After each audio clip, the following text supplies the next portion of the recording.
Properties of ferro magnetic substances. ഒരു 3 property ആദ്യമായി നമ്മൾ ഡിസ്കസ് ചെയ്യുന്നു.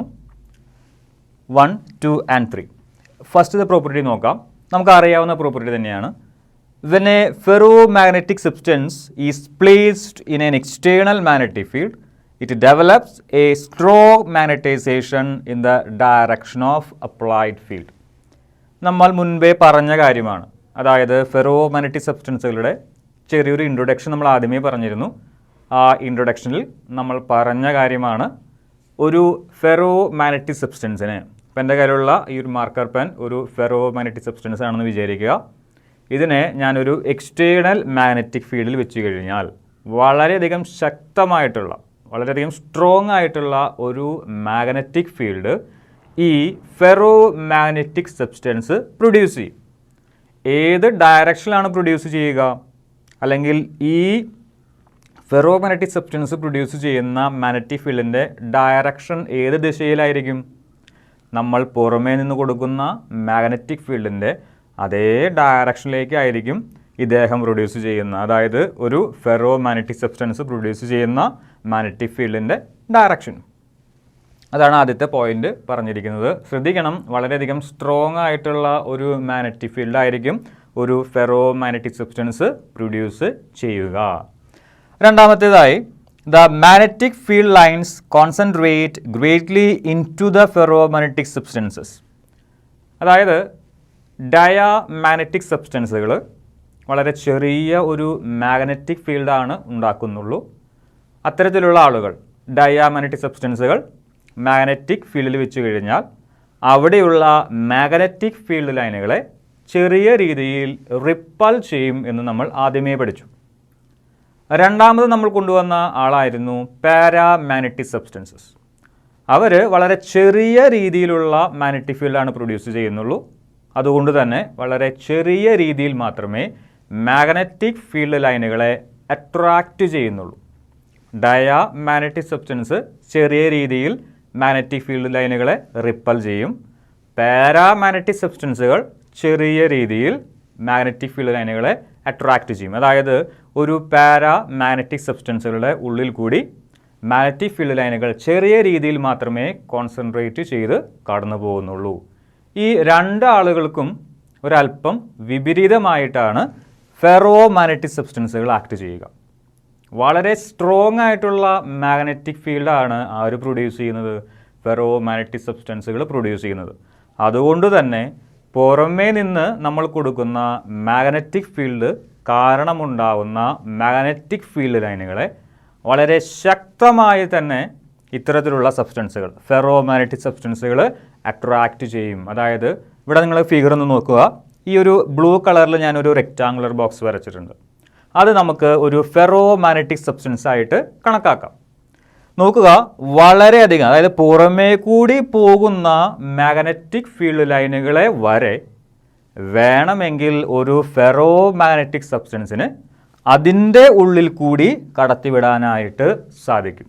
വളരെ ശക്തമായിട്ടാണ് മാഗ്നറ്റിക് ഫീൽഡ് ലൈനുകളെ ഈ ഒരു ഫെറോമാഗ്നറ്റിക് സബ്സ്റ്റൻസ് അട്രാക്റ്റ് ചെയ്യുന്നത്. പുറമേ കൂടി പോകുന്ന മാഗ്നറ്റിക് ഫീൽഡ് ലൈനുകളെ വരെ ആ ഫെറോമാഗ്നറ്റിക് സബ്സ്റ്റൻസുകളുടെ ഉള്ളിൽ കൂടി കടത്തിവിടാനായിട്ട് ഇത്തരത്തിലുള്ള ആളുകൾക്ക് കഴിവുണ്ട്. അതുകൊണ്ടാണ് നമ്മൾ രണ്ടാമത്തെ പ്രോപ്പർട്ടിയിൽ ഇങ്ങനെ പറഞ്ഞിരിക്കുന്നത്, the magnetic field lines concentrated greatly in to the ferromagnetic substances. ചെറിയൊരു കാര്യം കൂടി രണ്ടാമത്തെ പോയിന്റിൽ കൂട്ടിച്ചേർത്തിട്ടുണ്ട്, നോക്കാം. Magnetic induction B is greater than magnetising field capital H. Magnetising field എന്ന് പറഞ്ഞു കഴിഞ്ഞാൽ എന്താണ് അർത്ഥമാക്കുന്നത്? നമ്മൾ പുറമേ നിന്ന് കൊടുക്കുന്ന മാഗ്നറ്റിക് ഫീൽഡാണ്. മാഗ്നറ്റിക് ഇൻഡക്ഷൻ എന്ന് പറഞ്ഞു കഴിഞ്ഞാൽ എന്താ? ഫെറോമാഗ്നറ്റിക് സബ്സ്റ്റൻസ് ഒരു മാഗ്നറ്റിക് ഫീൽഡിൽ വെച്ച് കഴിഞ്ഞാൽ ഈ സബ്സ്റ്റൻസ് എന്തായിട്ട് മാറും? ഒരു മാഗ്നറ്റായിട്ട് മാറും. ആ മാഗ്നറ്റ് പ്രൊഡ്യൂസ് ചെയ്യുന്ന മാഗ്നറ്റിക് ഫീൽഡാണ് മാഗ്നറ്റിക് ഇൻഡക്ഷൻ, അതായത് induced magnetic field. Ferromagnetic substance produce ചെയ്യുന്ന magnetic field, induced magnetic field or magnetic induction, അതാണ് ക്യാപിറ്റൽ ബി. അത് ആരേക്കാളും വലുതാണ്? നമ്മൾ പുറമേ നിന്ന് കൊടുക്കുന്ന മാഗ്നറ്റൈസിങ് ഫീൽഡിനേക്കാളും വലുതാണ്. ചുരുക്കി പറഞ്ഞു കഴിഞ്ഞാൽ ഒരു ഫെറോ മാഗ്നറ്റിക് സബ്സ്റ്റൻസ് നമ്മളൊരു മാഗ്നറ്റൈസിങ് ഫീൽഡിൽ കൊണ്ടുവച്ച് കഴിഞ്ഞാൽ ആ ഫെറോ മാഗ്നറ്റിക് സബ്സ്റ്റൻസ് വളരെ ശക്തനായിട്ടുള്ള ഒരു മാഗ്നറ്റായിട്ട് മാറും. ആ മാഗ്നറ്റിൻ്റെ ഫെറോ മാഗ്നറ്റിക് സബ്സ്റ്റൻസ് ഇപ്പോൾ മാഗ്നറ്റായിട്ട് മാറി. ആ മാഗ്നറ്റിൻ്റെ പവർ എന്ന് പറയുന്നത്, അല്ലെങ്കിൽ ആ മാഗ്നറ്റ് പ്രൊഡ്യൂസ് ചെയ്യുന്ന മാഗ്നറ്റിക് ഫീൽഡ് എന്ന് പറയുന്നത് ആരേക്കാളും വലുതായിരിക്കും? നമ്മൾ പുറമേ നിന്ന് കൊടുക്കുന്ന മാഗ്നറ്റൈസിങ് ഫീൽഡിനേക്കാളും വലുതായിരിക്കും. ഇതാണ് രണ്ടാമത്തെ പോയിന്റ്. മൂന്നാമത്തെ point, when a non uniform magnetic field is applied it moves from weaker to stronger parts of the field. ഈ ഒരു പോയിന്റും നമ്മൾ ഈ ഫെറോ മാഗ്നറ്റിക് സബ്സ്റ്റൻസുകളെ കുറിച്ചുള്ള ഇൻട്രൊഡക്ഷനിൽ പറഞ്ഞു കേട്ടതാണ്. നമ്മളൊരു മാഗ്നറ്റിക് ഫീൽഡ് അപ്ലൈ ചെയ്യുന്നു. ഒരു നോൺ യൂണിഫോം മാഗ്നറ്റിക് ഫീൽഡ് തന്നെ എടുക്കാം. അതായത് ഇപ്പോൾ ഇവിടെയുള്ള മാഗ്നറ്റിക് ഫീൽഡിൻ്റെ സ്ട്രെങ്ത് കുറവാണ്, കുറച്ച് മാറി ഇവിടെയുള്ള മാഗ്നറ്റിക് ഫീൽഡിൻ്റെ സ്ട്രെങ്ത് കൂടുതലാണ്. അങ്ങനെയെങ്കിൽ ഈ റീജിയണിൽ നോൺ യൂണിഫോം മാഗ്നറ്റിക് ഫീൽഡാണ്.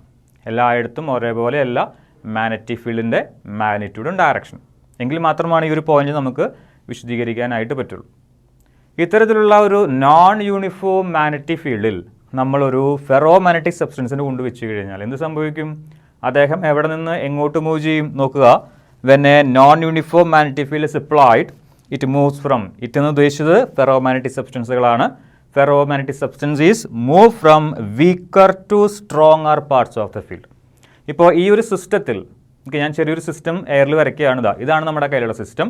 ഇവിടെ മാഗ്നറ്റിക് ഫീൽഡ് വീക്കറാണ്, ഇവിടെ മാഗ്നറ്റിക് ഫീൽഡ് സ്ട്രോങ്ങറാണ്.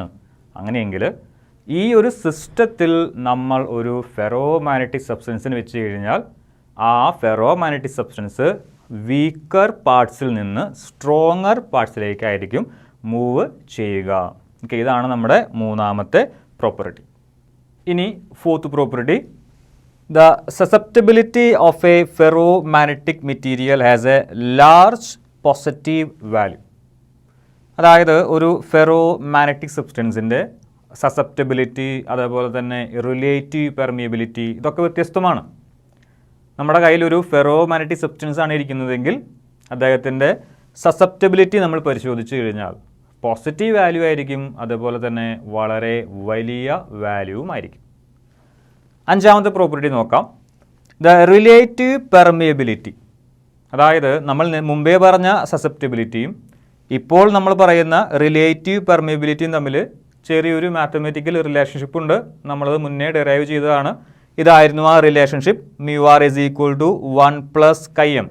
മ്യൂ ആർ എന്ന് പറഞ്ഞു കഴിഞ്ഞാൽ റിലേറ്റീവ് പെർമിയബിലിറ്റിയാണ്. chi m എന്ന് പറഞ്ഞു കഴിഞ്ഞാൽ മാഗ്നറ്റിക് സസെപ്റ്റബിലിറ്റിയുമാണ്. ഇപ്പോൾ നമ്മൾ പറഞ്ഞ് അവസാനിപ്പിച്ചേ ഉള്ളൂ. സസെപ്റ്റബിലിറ്റി എന്ന് പറയുന്നത് ഫെറോ മാഗ്നറ്റിക് സബ്സ്റ്റൻസുകളുടെ സസെപ്റ്റബിലിറ്റി എന്ന് പറയുന്നത് വളരെ വലിയ വാല്യൂ ആണ്, അതേപോലെ തന്നെ അതൊരു പോസിറ്റീവ് വാല്യൂമാണ്. എങ്കിൽ chi m വളരെയധികം വലിയ വാല്യൂ ആണെങ്കിൽ അതിനൊപ്പം 1 ചേർത്ത് കഴിഞ്ഞാൽ കിട്ടുന്നതാണ് എന്ത്? നമ്മുടെ റിലേറ്റീവ് പെർമിയബിലിറ്റി. അപ്പോൾ chi m വളരെ വലുതാണെങ്കിൽ മ്യൂ ആർ എന്ന് പറയുന്ന റിലേറ്റീവ് പെർമിയബിലിറ്റിയും വളരെയധികം വലുതായിരിക്കും. ആ ഒരു പോയിൻ്റാണ് നമ്മൾ അഞ്ചാമത്തെ പോയിന്റിൽ ഉൾപ്പെടുത്തിയിരിക്കുന്നത്. ആ ഒരു കാര്യം നോക്കുക. The relative permeability mu R equal to 1 + chi m. Relative permeability of a ferromagnetic material as a large positive value. നമുക്ക് മനസ്സിലാക്കാവുന്നേ ഉള്ളൂ. chi m വളരെയധികം വലുതുമാണ്, അതുപോലെ തന്നെ പോസിറ്റീവുമാണെങ്കിൽ മ്യൂ ആറും അതേ രീതിയിൽ വളരെ വലുതും പോസിറ്റീവ് വാല്യൂവും ആയിരിക്കും. ആറാമത്തെ പോയിന്റ് ഇമ്പോർട്ടൻ്റ് ആണ്. The susceptibility decreases with temperature in according with Curie's Weiss law. ഈ ക്യൂരീസ് ലോ നമ്മൾ തൊട്ട് മുമ്പേ കണ്ടതാണ് അല്ലേ? കഴിഞ്ഞ ടോപ്പിക്കുകൾ നമ്മൾ കണ്ടതാണ്. എന്താണ് Curie's law?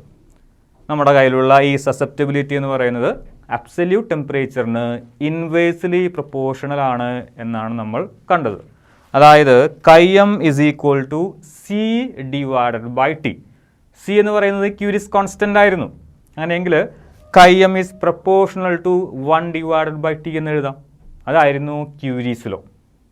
Susceptibility, magnetic susceptibility is inversely proportional to absolute temperature. ഇവിടെ ഒരു സയൻറ്റിസ്റ്റും കൂടി കൂടുതലായി വന്നിട്ടുണ്ട്. വീസ് എന്ന് പറഞ്ഞിട്ടുള്ള ഒരു സയൻറ്റിസ്റ്റും കൂടി കൂടുതലായിട്ട് വന്നിട്ടുണ്ട്. അതായത് ഈ ഡൊമെയിൻ തിയറി, നമ്മൾ നേരത്തെ പറഞ്ഞു ഫെറോമാഗ്നറ്റിക് സബ്സ്റ്റൻസുകളുടെ ഒറിജിൻ, ആ ഒരു ടോപ്പിക്കിൽ നമ്മൾ പറഞ്ഞിരുന്നു എന്താണ് ഡൊമെയിൻ. ഈ ഡൊമെയിൻ തിയറി ശരിക്കും കൊണ്ടുവന്നത് വീസ് എന്ന് പറഞ്ഞിട്ടുള്ള ഒരു ശാസ്ത്രജ്ഞനാണ്. അപ്പോൾ അദ്ദേഹവുമായി ബന്ധപ്പെടുത്തിയാണ് നമ്മൾ എന്ത് പറയുന്നത്, ക്യൂരീസ് വീസ് ലോ പറയുന്നത്. ഓക്കെ, നോക്കാം നമുക്ക്. കൈഎം ഈക്വൽ ടു C/T എന്ന് പറയുന്ന ആ ഒരു ഇക്വേഷന് പകരം അത് ക്യൂരീസ് ലോ ആയിരുന്നു. ക്യൂരീസ് വീസ് ലോ വന്നപ്പോൾ എന്ത് സംഭവിച്ചു, chi m is equal to C/T minus TC എന്ന് പറയുന്ന ടേമാണ് വന്നത്. ക്യൂരീസ് ലോ മാത്രം എടുക്കുകയാണെങ്കിൽ കൈഎം ഈക്വൽ ടു C/T മാത്രമേ ഉള്ളൂ. പക്ഷേ ക്യൂരി വീസ് ലോ നിങ്ങൾ എടുക്കുകയാണെങ്കിൽ ഡിനോമിനേറ്ററിലത്തെ T മാറി എന്താകും, T മൈനസ് TC ആകും. അങ്ങനെയെങ്കിൽ എന്താണ് ഈ TC? TC Curie temperature. എന്താണ് ക്യൂരി ടെമ്പറേച്ചർ കൊണ്ട് അർത്ഥമാക്കുന്നത്? ഈ ഫെറോമാഗ്നറ്റിക് സബ്സ്റ്റൻസുകൾ സാധാരണഗതിയിൽ ഒരു പ്രത്യേക ടെമ്പറേച്ചറിൽ മാത്രമേ എക്സിസ്റ്റ് ചെയ്യുള്ളൂ. വളരെയധികം ടെമ്പറേച്ചർ നിങ്ങൾ കൂട്ടിക്കഴിഞ്ഞാൽ ഫെറോമാഗ്നറ്റിക് സബ്സ്റ്റൻസുകൾ നേരെ പാരാമാഗ്നറ്റിക് സബ്സ്റ്റൻസ് ആയിട്ട് മാറും. അതായത് അവിടെയുള്ള ആ ഒരു ഡൊമെയിൻ സ്ട്രക്ചറൊക്കെ ടെമ്പറേച്ചർ കൂടുന്തോറും അവിടെയുള്ള ആ ഒരു ഡൊമെയിൻ സ്ട്രക്ചർ, ആ ഒരു ഡൊമെയിൻ തിയറിയൊക്കെ ആകെപ്പാടെ വഷളാകും. അങ്ങനെയെങ്കിൽ ഒരു പ്രത്യേക ടെമ്പറേച്ചറിനേക്കാൾ നിങ്ങൾ ടെമ്പറേച്ചർ കൂട്ടിക്കഴിഞ്ഞാൽ, ഒരു ലിമിറ്റിനേക്കാൾ നിങ്ങൾ ടെമ്പറേച്ചർ കൂട്ടിക്കഴിഞ്ഞാൽ നമ്മുടെ കയ്യിലുള്ള ഫെറോമാഗ്നറ്റിക് സബ്സ്റ്റൻസ് പാരാമാഗ്നറ്റിക് സബ്സ്റ്റൻസ് ആയിട്ട് മാറും. ആ ഒരു ലിമിറ്റ് ഓഫ് ടെമ്പറേച്ചറിന് വിളിക്കുന്ന പേരാണ് Curie temperature.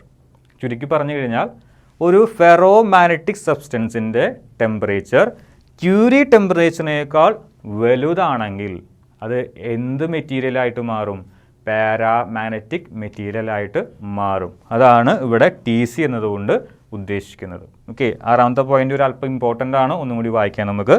The susceptibility decreases with temperature. നമുക്കറിയാവുന്നതാണ് in according with Curie's Weiss law. ശരിക്കും നമ്മുടെ കയ്യിൽ ഒരു ലോ ഉണ്ടായിരുന്നു, ക്യൂരീസ് ലോ എന്ന് പറഞ്ഞിട്ടുള്ള ഒരു ലോ ഉണ്ടായിരുന്നു. അതിൽ നമ്മൾ പറഞ്ഞിരുന്നത് എന്താണ്, കൈഎം ഈക്വൽ ടു C/T എന്ന് മാത്രമാണ്. പക്ഷേ വീസ് എന്ന് പറഞ്ഞിട്ടുള്ള ആ ഒരു ഡൊമൈൻ തിയറിയൊക്കെ കണ്ടുപിടിച്ച ആ ഒരു സയൻറ്റിസ്റ്റും കൂടി നമ്മൾ ഇവിടെ, ആ സയൻറ്റിസ്റ്റിനെ കൂടി നമ്മളിവിടെ ഉൾപ്പെടുത്തുന്നു, അദ്ദേഹത്തിൻ്റെ തിയറിയും കൂടി നമ്മളിവിടെ ഉൾപ്പെടുത്തുന്നു. അങ്ങനെയെങ്കിൽ ലോ ഒരല്പം ചേഞ്ച് വരും. ക്യൂരീസ് വീസ് ലോ എന്നാണ് ഇപ്പോൾ ആ ലോയുടെ പേര്. T എന്ന് പറയുന്ന ഡിനോമിനേറ്ററിൽ കിടക്കുന്ന T എന്ന് പറയുന്ന ആബ്സല്യൂട്ട് ടെമ്പറേച്ചറിന് പകരം T മൈനസ് TC നമ്മൾ ഉൾപ്പെടുത്തുന്നു. Chi m is equal to C/T minus TC. C എന്ന് പറഞ്ഞു കഴിഞ്ഞാൽ ക്യൂരീസ് കോൺസ്റ്റൻ്റ് ആണ്, T എന്ന് പറഞ്ഞു കഴിഞ്ഞാൽ ടെമ്പറേച്ചർ ആണ്, TC എന്ന് പറഞ്ഞു കഴിഞ്ഞാൽ ക്യൂരി ടെമ്പറേച്ചർ. അതായത് ക്യൂരി ടെമ്പറേച്ചറിനേക്കാൾ കൂടുതൽ ടെമ്പറേച്ചർ നിങ്ങൾ കൊടുത്തു കഴിഞ്ഞാൽ ഒരു ഫെറോമാഗ്നറ്റിക് സബ്സ്റ്റൻസ് പാരാമാഗ്നറ്റിക് സബ്സ്റ്റൻസ് ആയിട്ട് മാറും. 7th പ്രോപ്പർട്ടി നോക്കാം. At a certain temperature called the Curie point or Curie temperature, the susceptibility suddenly falls and the ferromagnetic substance becomes paramagnetic. തൊട്ട് മുമ്പേയുള്ള ഒരു പോയിന്റിൽ നമ്മൾ പറഞ്ഞതാണ് ഒരു ക്യൂരീസ് വീസ് ലോ എന്ന് പറഞ്ഞിട്ടുള്ള ആ ഒരു ലോയിൽ നമ്മൾ പറഞ്ഞു സസെപ്റ്റിബിലിറ്റി എന്ന് പറയുന്നത് ടെമ്പറേച്ചറുമായി ഇൻവേഴ്സ്ലി പ്രൊപ്പോർഷണൽ ആണ്. അതേപോലെ തന്നെ T_C എന്ന് പറയുന്ന ഒരു ടേം നമ്മളോട് പരിചയപ്പെട്ടിരുന്നു. ആ ടെമ്പറേച്ചറിനെ വിളിച്ചിരുന്ന പേരാണ് ക്യൂരി ടെമ്പറേച്ചർ, അല്ലെങ്കിൽ നിങ്ങൾക്കതിനെ ക്യൂരി പോയിൻ്റ് എന്ന് വിളിക്കാം. ആ ടെമ്പറേച്ചറിൽ എത്തിക്കഴിഞ്ഞാൽ, അതായത് ഒരു ഫെറോമാഗ്നറ്റിക് സബ്സ്റ്റൻസ് ക്യൂരി പോയിൻറ്റിൽ, ക്യൂരി ടെമ്പറേച്ചറിൽ എത്തിക്കഴിഞ്ഞാൽ അതിൻ്റെ സസെപ്റ്റിബിലിറ്റി വളരെ പെട്ടെന്ന് കുറയുകയും ആ ഫെറോമാഗ്നറ്റിക് സബ്സ്റ്റൻസ് പെട്ടെന്ന് തന്നെ പാരാമാഗ്നറ്റിക് സബ്സ്റ്റൻസ് ആയിട്ട് മാറുകയും ചെയ്യും. ഒരു ടെമ്പറേച്ചറിന് താഴെ മാത്രമേ ഫെറോമാഗ്നറ്റിക് സബ്സ്റ്റൻസുകൾക്ക് നിലനിൽക്കാനായിട്ട് സാധിക്കുകയുള്ളൂ. ആ ഒരു ലിമിറ്റിനെ, ആ ഒരു ലിമിറ്റിംഗ് ടെമ്പറേച്ചറിനെ വിളിക്കുന്ന പേരാണ് ക്യൂരി ടെമ്പറേച്ചർ അല്ലെങ്കിൽ ക്യൂരി പോയിൻ്റ്. ആ ടെമ്പറേച്ചറോ അതിനേക്കാൾ കൂടുതലോ നിങ്ങൾ റേസ് ചെയ്ത് കഴിഞ്ഞാൽ, ഒരു ഫെറോമാഗ്നറ്റിക് സബ്സ്റ്റൻസിന് നമ്മൾ എടുക്കുന്നു, അതിൻ്റെ ടെമ്പറേച്ചർ ആ ക്യൂരി പോയിൻ്റോ അതിനേക്കാൾ കൂടുതലോ ആയി കഴിഞ്ഞാൽ ആ ഫെറോമാഗ്നറ്റിക് സബ്സ്റ്റൻസുകളുടെ സസെപ്റ്റിബിലിറ്റി, മാഗ്നറ്റിക് സസെപ്റ്റിബിലിറ്റി വളരെ പെട്ടെന്ന് കുറയും. നമ്മൾ ഓൾറെഡി പറഞ്ഞതാണ് ഫെറോമാഗ്നറ്റിക് സബ്സ്റ്റൻസുകൾക്ക് വളരെയധികം വലിയ സസെപ്റ്റിബിലിറ്റി ആണുള്ളത്. അതേപോലെ തന്നെ റിലേറ്റീവ് പെർമിബിലിറ്റിയും വളരെ വലുതാണ്, പോസിറ്റീവ് വാല്യൂസ് ആണെന്നൊക്കെ നമ്മൾ പറഞ്ഞതാണ്. പക്ഷേ ക്യൂരി പോയിന്റിൽ എത്തിക്കഴിഞ്ഞാൽ, അല്ലെങ്കിൽ ക്യൂരി ടെമ്പറേച്ചർ എത്തിക്കഴിഞ്ഞാൽ, അല്ലെങ്കിൽ അതിനേക്കാളും കൂടുതൽ ടെമ്പറേച്ചർ ആയിക്കഴിഞ്ഞാൽ പെട്ടെന്ന് തന്നെ എന്തായിട്ട് മാറും, ആ നമ്മുടെ കയ്യിലുള്ള ഫെറോമാഗ്നറ്റിക് സബ്സ്റ്റൻസ് പെട്ടെന്ന് തന്നെ പാരാമാഗ്നറ്റിക് സബ്സ്റ്റൻസ് ആയിട്ട് മാറും. ഇതാണ് നമ്മുടെ 7ാമത്തെ പോയിന്റ്. 8ാമത്തെയും 9ാമത്തെയും പോയിന്റ് വളരെയധികം എളുപ്പമാണ്. A ferromagnetic substance retains magnetism ever after the magnetising field is removed. നമ്മൾ ഡയാമാഗ്നറ്റിക് മെറ്റീരിയൽസ് കണ്ടിരുന്നു, അതേപോലെ തന്നെ പാരാമാഗ്നറ്റിക് മെറ്റീരിയൽസും കണ്ടിരുന്നു. ഈ രണ്ട് ആളുകളും പുറമേയുള്ള മാഗ്നറ്റിക് ഫീൽഡ് റിമൂവ് ചെയ്ത് കഴിഞ്ഞാൽ, അല്ലെങ്കിൽ ചുരുക്കി പറയുകയാണെങ്കിൽ മാഗ്നറ്റൈസിങ് ഫീൽഡ് റിമൂവ് ചെയ്ത് കഴിഞ്ഞാൽ പെട്ടെന്ന് തന്നെ ഡീമാഗ്നറ്റൈസ് ചെയ്യുമായിരുന്നു. പക്ഷേ ഇവിടെയുള്ള ഫെറോമാഗ്നറ്റിക് സബ്സ്റ്റൻസുകൾ ഒരല്പം ഡിഫറൻ്റ് ആണ്. നിങ്ങൾ പുറമേ നിന്ന് കൊടുക്കുന്ന മാഗ്നറ്റിക് ഫീൽഡ്, അതായത് മാഗ്നറ്റൈസിങ് ഫീൽഡ് റിമൂവ് ചെയ്താലും കുറേ സമയത്തേക്ക് നമ്മുടെ കയ്യിലുള്ള ഫെറോമാഗ്നറ്റിക് സബ്സ്റ്റൻസ് അതിൻ്റെ മാഗ്നറ്റിസം റിറ്റെയിൻ ചെയ്യും, അതായത് നിലനിർത്തും. നമ്മളൊരു മാഗ്നറ്റിക് ഫീൽഡ് കൊടുക്കുന്നു, ഫെറോമാഗ്നറ്റിക് സബ്സ്റ്റൻസ് മാഗ്നറ്റായിട്ട് മാറുന്നു. നമ്മൾ കൊടുത്ത മാഗ്നറ്റിക് ഫീൽഡ് പിൻവലിക്കുന്നു, റിമൂവ് ചെയ്യുന്നു. പക്ഷേ ഈ ഫെറോമാഗ്നറ്റിക് സബ്സ്റ്റൻസ് പ്രൊഡ്യൂസ് ചെയ്യുന്ന മാഗ്നറ്റിക് ഫീൽഡ് അപ്പോഴും അവിടെ തന്നെ ഉണ്ടാകും. ഒരുപാട് സമയത്തേക്ക് അത് നിലനിൽക്കും. അതാണ് നമ്മുടെ 8ാമത്തെ point. Ferromagnetic substance retains magnetism ever after the magnetising field is removed. 9ാമത്തെ point, the physical state of a ferromagnetic material is normally solid only. Diamagnetic സബ്സ്റ്റൻസുകൾ കണ്ടിരുന്നു, പാരാമാഗ്നറ്റിക് സബ്സ്റ്റൻസുകൾ കണ്ടിരുന്നു. നമ്മൾ സോളിഡ്, ലിക്വിഡ്, ഗ്യാസ് ഇതൊക്കെ നമുക്ക് വേണമെങ്കിൽ ഡയാമാഗ്നറ്റിക് സബ്സ്റ്റൻസുകൾക്കും പാരാമാഗ്നറ്റിക് സബ്സ്റ്റൻസുകൾക്കും ഉദാഹരണങ്ങളായി പറയാമെന്നൊക്കെ ആദ്യത്തെ 2 ടോപ്പിക്കുകളിൽ പറഞ്ഞതാണ്. പക്ഷേ ഫെറോമാഗ്നറ്റിക് സബ്സ്റ്റൻസുകൾ സാധാരണഗതിയിൽ ഏത് അവസ്ഥയിൽ മാത്രമേ കാണാറുള്ളൂ? സോളിഡ് സ്റ്റേറ്റിൽ, സോളിഡ് അവസ്ഥയിൽ മാത്രമേ കാണാറുള്ളൂ. അപ്പോൾ ഇത്രയുമാണ് നമുക്ക് ഫെറോമാഗ്നറ്റിക് സബ്സ്റ്റൻസുകളുടെ പ്രോപ്പർട്ടീസിൽ പറയാനുള്ളത്.